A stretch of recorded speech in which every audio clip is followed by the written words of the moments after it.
लोकसभा में गिरा महिला आरक्षण बिल। तो इंडी अलायंस के सभी सदस्यों ने अगर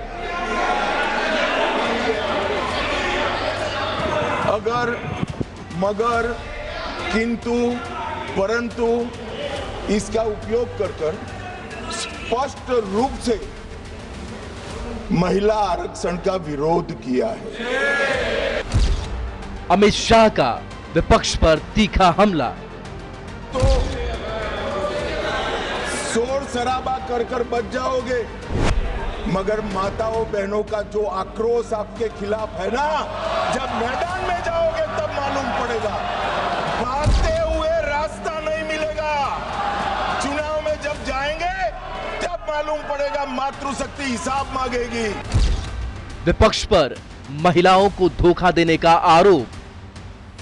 भाषा की मर्यादा को तोड़ रहे हैं, संसद की परंपरा को तोड़ रहे हैं। जिस तरह का व्यवहार राहुल गांधी पार्लियामेंट में कर रहे हैं, महिला आरक्षण पर जिस तरह की बातें उन्होंने की है, देश की आधी आबादी उन्हें क्षमा नहीं करेगी। महिला आरक्षण बिल गिरने पर विपक्ष का अपना तर्क। उल्टी गिनती शुरू हो गई। कितना बड़ा धोखा था।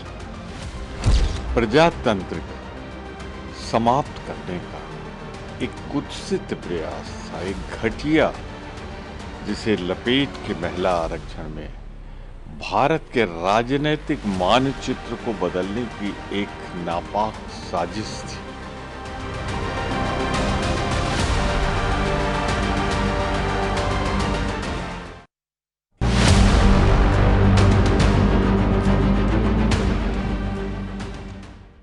विपक्ष के विरोध के चलते महिला आरक्षण से जुड़ा 131वां संविधान संशोधन बिल से जुड़ा यह विधेयक पास हो नहीं पाया और ये लोकसभा में 21 घंटे की चर्चा के बाद वोटिंग के दौरान देखने को मिला, जब समर्थन में 298 और विरोध में 230 वोट्स पड़े।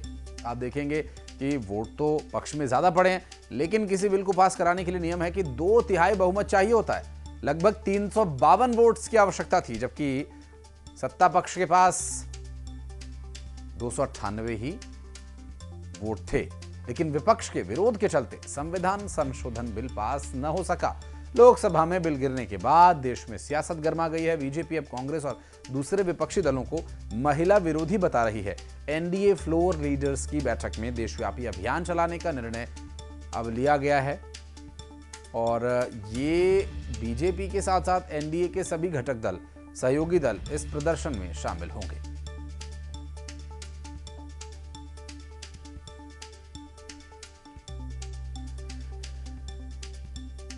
आपको बता दें कि लोकसभा में संविधान संशोधन 131वां इसलिए गिरा दिया गया क्योंकि विपक्ष की तरफ से पहले इसके समर्थन की बात कही जा रही थी, लेकिन ऐन मौके पर जब वोट डालने की बारी आई तो सबने इनकार कर दिया।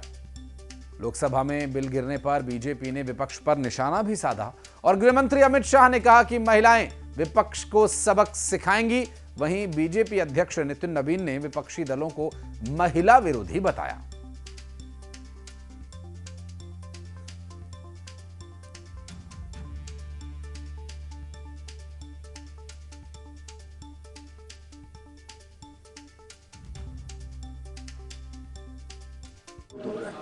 हमने 370 समाप्त की साहब, उन्होंने विरोध किया। राम मंदिर बनाया, विरोध किया। सीए लाए, विरोध किया। ट्रिपल तलाक समाप्त किया, विरोध किया। जीएसटी लाए, विरोध किया। आयुष्मान भारत बनाया, विरोध किया। नया संसद भवन बनाया, विरोध किया। मत्स्य पालन सहकारिता मंत्रालय बनाया, विरोध किया। सीडीएस बनाया, विरोध किया। 3 तलाक खत्म किया, विरोध किया। नक्सलवाद खत्म किया, विरोध किया। आतंकवाद को सत्ते में डाला, विरोध किया। सर्जिकल स्ट्राइक, विरोध किया। एयर स्ट्राइक, विरोध किया। ऑपरेशन सिंदूर, विरोध किया।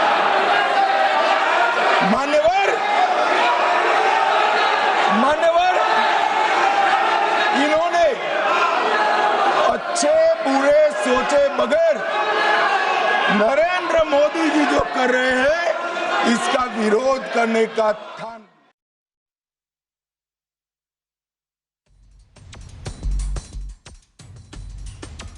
33% महिला आरक्षण और परिसीमन के मुद्दे पर चर्चा का जवाब देने के लिए लोकसभा में जब गृह मंत्री अमित शाह आए तो अपने चित परिचित अंदाज में विपक्ष पर हमला बोला।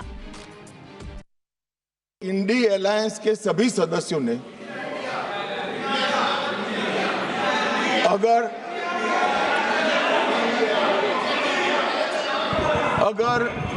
मगर किंतु परंतु इसका उपयोग कर स्पष्ट रूप से महिला आरक्षण का विरोध किया है। तो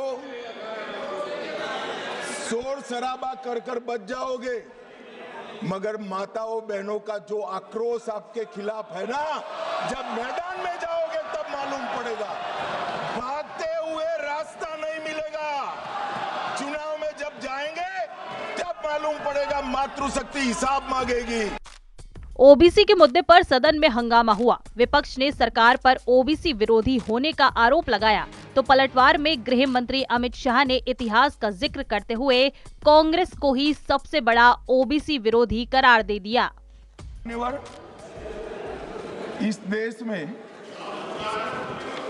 ओबीसी का सबसे बड़ा कोई विरोधी पार्टी है तो मैं बिल्कुल कंफ्यूजन के बगैर कह सकता हूं कांग्रेस पार्टी। इन्होंने चौधरी चरण सिंह और सीताराम केसरी का अध्यक्ष का दोनों को काल पूरा नहीं कर रहे। परिसीमन के मुद्दे पर सबसे ज्यादा संग्राम छिड़ा हुआ है। विपक्ष का आरोप है कि महिला आरक्षण की आड़ में सरकार अपने राजनीतिक स्वार्थ के लिए परिसीमन कराना चाहती है और इस परिसीमन से दक्षिण के राज्यों को नुकसान होगा। इस नैरेटिव का भी जवाब गृह मंत्री अमित शाह ने दिया कि दक्षिण को अन्याय हो जाएगा। कल मुझे थोड़ा भय लगा कि उत्तर बनाम दक्षिण का नैरेटिव एक रात के लिए भी दक्षिण के राज्यों में नहीं होना चाहिए। मैं फिर से स्पष्ट कर देता हूं, दक्षिण का राज्यों का इस सदन पर इतना ही अधिकार है जितना उत्तर के राज्यों का अधिकार है। अरे दक्षिण छोड़िए, छोटी सी यूटी लक्षद्वीप का भी इतना अधिकार है जितना उत्तर प्रदेश, गुजरात और बिहार का। इसके साथ ही जाति जनगणना को लेकर भी केंद्रीय गृह मंत्री अमित शाह ने संसद में सरकार का पक्ष रखा और साफ किया कि 2026 की जनगणना में जाति की गणना भी होगी। कि नरेंद्र मोदी जी की कैबिनेट ने जाति जनगणना का जो निर्णय किया है वो कैबिनेट प्रस्ताव में 26 की जनगणना जाति के साथ कराने का निर्णय किया है। कुल मिलाकर महिला आरक्षण से परिसीमन तक, ओबीसी से लेकर जाति जनगणना तक हर मुद्दे पर फैलाए जा रहे भ्रम को गृह मंत्री अमित शाह ने अपने तर्कों के साथ ध्वस्त कर दिया। न्यूज़ 18 के लिए ब्यूरो रिपोर्ट। और इस वोटिंग के बाद प्रदेश के मुख्यमंत्री डॉक्टर मोहन यादव का एक बड़ा बयान आया और कांग्रेस पर बड़ा जुबानी हमला उन्होंने बोला। उन्होंने कहा कि कांग्रेस की महिला विरोधी सोच उजागर हो गई है। विधेयक पास नहीं होना निंदनीय है। विपक्ष को जनता जवाब देगी। सीएम डॉक्टर मोहन यादव ने इस बिल के विरोध किए जाने के बाद जिस तरह विपक्ष ने इसके विरोध में वोट डाले, उसके बाद ये प्रतिक्रिया सोशल मीडिया पर प्रदेश के मुख्यमंत्री डॉक्टर मोहन यादव की तरफ से साझा की गई।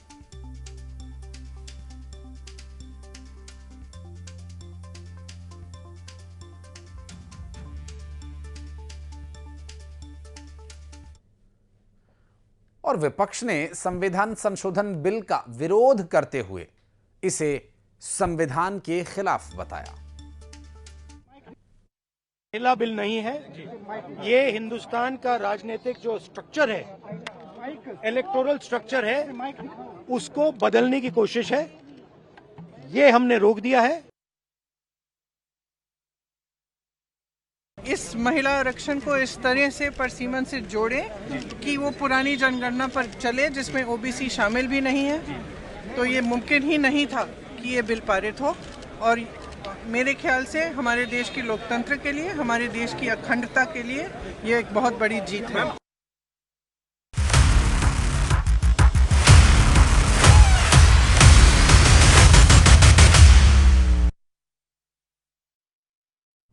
और शांति वार्ता से पहले ट्रंप की ईरान को चेतावनी, डील नहीं हुई तो युद्ध विराम आगे नहीं बढ़ेगा।